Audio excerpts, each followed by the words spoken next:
तो स्वागत है आपका अपने चैनल टॉक विद आलम की एक और हॉरर और कुछ अनसुनी कहानियों की एक और वीडियो में।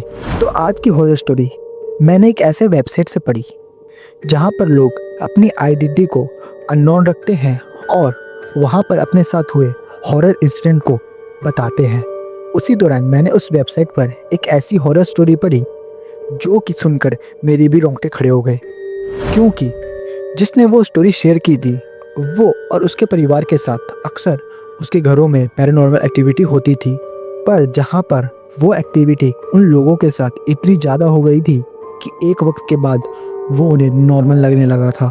तो चलिए इस स्टोरी को शुरू करते हैं। तो ये स्टोरी 1900 के दशक की है और जिसने ये स्टोरी शेयर की है वो अपना ताल्लुक पाकिस्तान से बताते हैं। वो अपनी इस स्टोरी को शेयर करते वक्त बताते हैं कि जब ये इंसिडेंट हमारे साथ हुआ तो उस समय मैं करीब 6 से 7 साल का हूँगा। उस वक्त हमारे घर में सभी एक साथ रहते थे, मतलब हमारा घर एक बड़ा जॉइंट फैमिली था जिसके अंदर मैं, मेरे अब्बू, मेरे अम्मी, मेरे भाई और मेरे चाचा चाची और उनके बेटे, कुल मिला के हमारे साथ 20 लोग रहते थे। वो आदमी बताता है कि हम जिस घर में रहते थे वो पुराने स्टाइल का 4 मंजिल का घर था जहाँ पर हमारा सभी परिवार रहता था।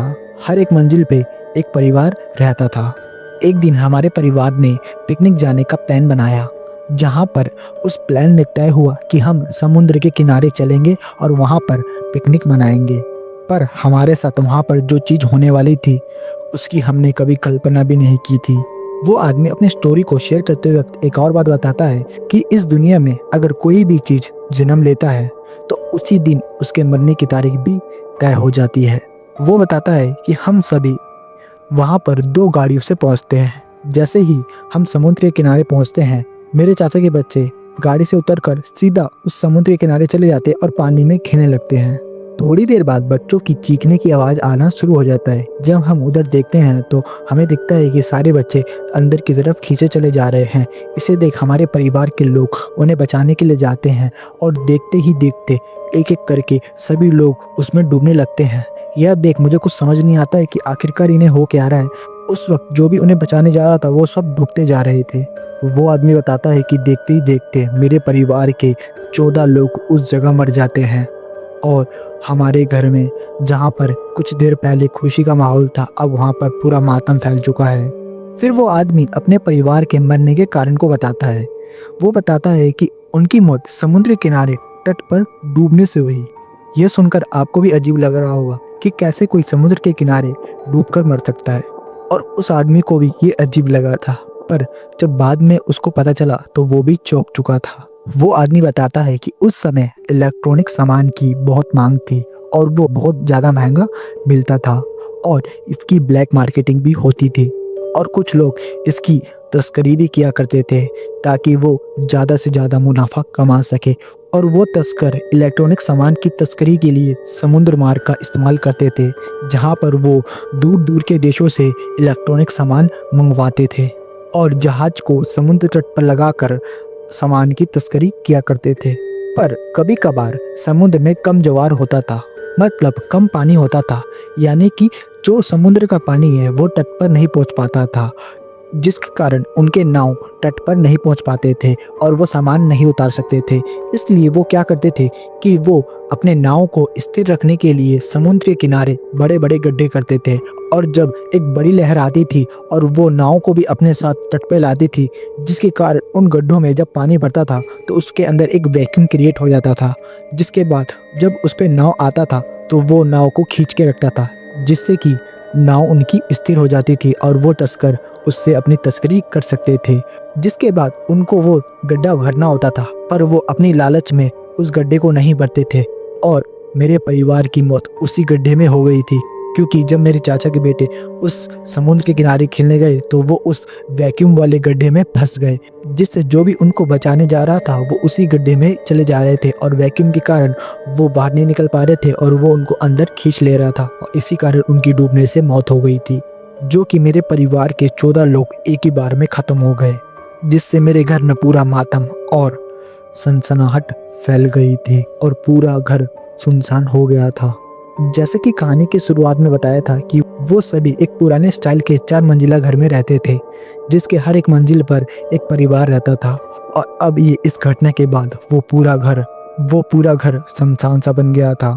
जहाँ पहले एक पल खेल खिलाहट की, लोगों की आने जाने की, बच्चों की खेलने की और बड़ों की बात करने की आवाज आती थी, अब वहाँ पर पूरा शांति सा फैल गया था, मानो कि वहाँ पर कोई लोग रहता ही नहीं।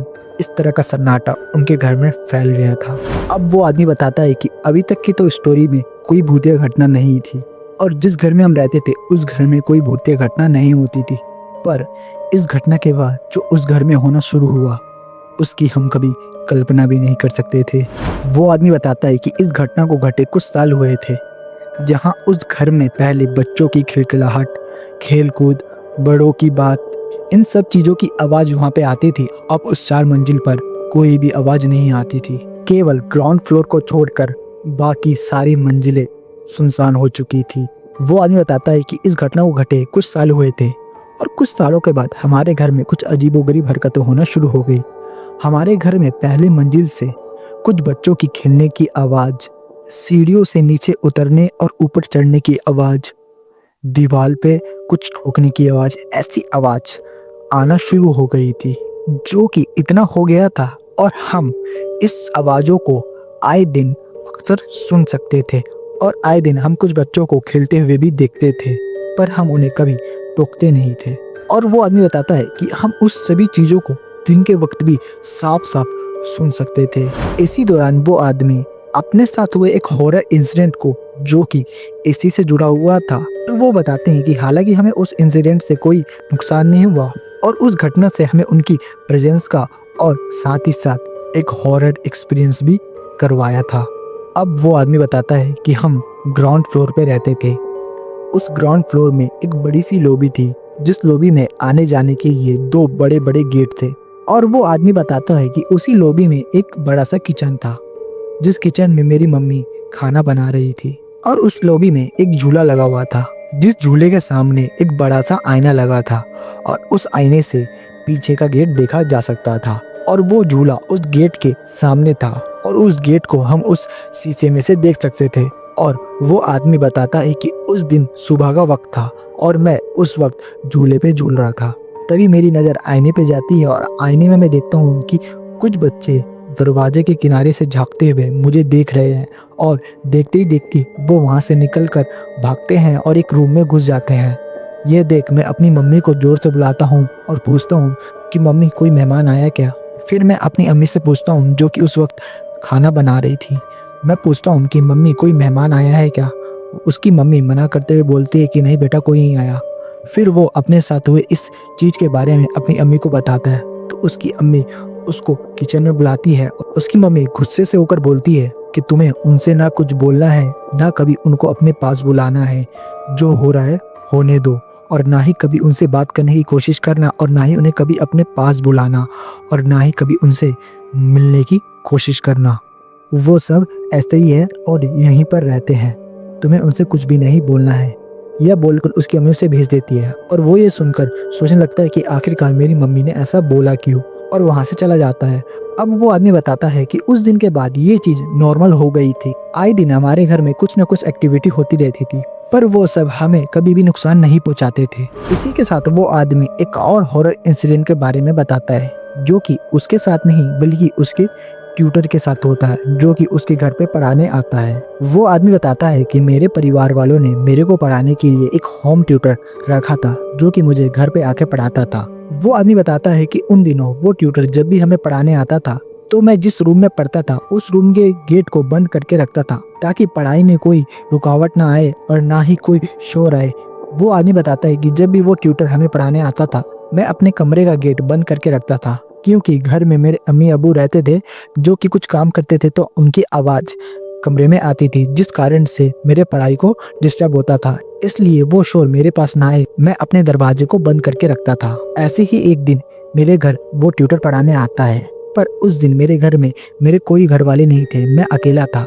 मैं उस दिन अपने रूम में बैठकर पढ़ रहा था। तभी मेरे रूम में मेरे ट्यूटर आते हैं और मेरे बेड पर बैठ जाते हैं और दरवाजे की तरफ अपना चेहरा कर कर बेड पर बैठ जाते हैं और मैं फर्श पर बैठकर पढ़ने लगता हूँ।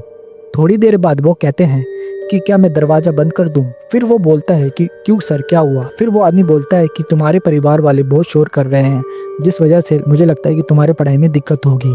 और वो बताता है कि बहुत देर से कुछ बच्चे इधर से उधर खेल रहे हैं और दौड़ते हुए जा रहे हैं और शोर मचा रहे हैं और किसी की सीढ़ियों से जोर से चलने की आवाज आ रही है। वो आदमी ये सुन चौंक जाता है और फिर वो आदमी बताता है कि सर, इस वक्त हम दोनों के अलावा इस घर में कोई भी नहीं है, मेरे मम्मी पापा दोनों किसी काम से बाहर गए हैं। फिर वो ये सुनकर चौंक जाता है, उसको विश्वास नहीं होता है।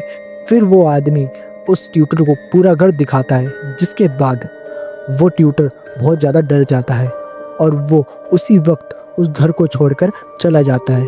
उसके बाद उस आदमी को भी समझ आ जाता है कि आखिरकार उसके ट्यूटर ने देख क्या लिया है। फिर वो आदमी अपने स्टोरी में आगे बताता है कि उस दिन के बाद से मेरा ट्यूटर कभी भी मेरे घर पे पढ़ाने नहीं आया, मुझे हमेशा उसके घर पर जाके पढ़ना पड़ता है और वो सब उसी एक्टिविटी के कारण हुआ था। फिर वो आदमी बताता है कि ऐसा इंसिडेंट कई बार मेरे साथ हुआ, पर कभी भी उन्होंने मेरे को नुकसान नहीं पहुंचाया, ना ही मेरे घर वालों को, बस वो अपनी प्रेजेंस का इशारा देते थे। जिसके बाद वो आदमी बताता है कि मेरे घर में जो हॉरर इंसिडेंट होता था, चाहे वो बच्चे को खेलते हुए देखे जाने की हो, शोर मचाने की हो, या किसी की सीढ़ियों से उतरने की हो, या किसी की दौड़ने की आवाज़ हो, यह सभी चीज़ उनके वो 14 परिवार वाले थे जो कि उन समुद्र के तट पर डूबने से मर गए थे। अब वो आदमी बताता है कि ये चीज़ अब बहुत नॉर्मल हो चुकी थी, ना हम उन्हें कुछ बोलते थे, ना वो हमें कुछ नुकसान पहुंचाते थे। वो हमारे साथ उसी घर में रहते थे, पर बस वो अपनी प्रेजेंस महसूस करवाते रहते थे। जिसके बाद वो आदमी बताता है कि समय बीतता गया, मैं बड़ा होता गया।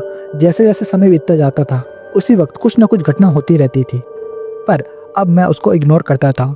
जिसके बाद मैं बड़ा हुआ और काम के सिलसिले में सऊदी अरब आ गया।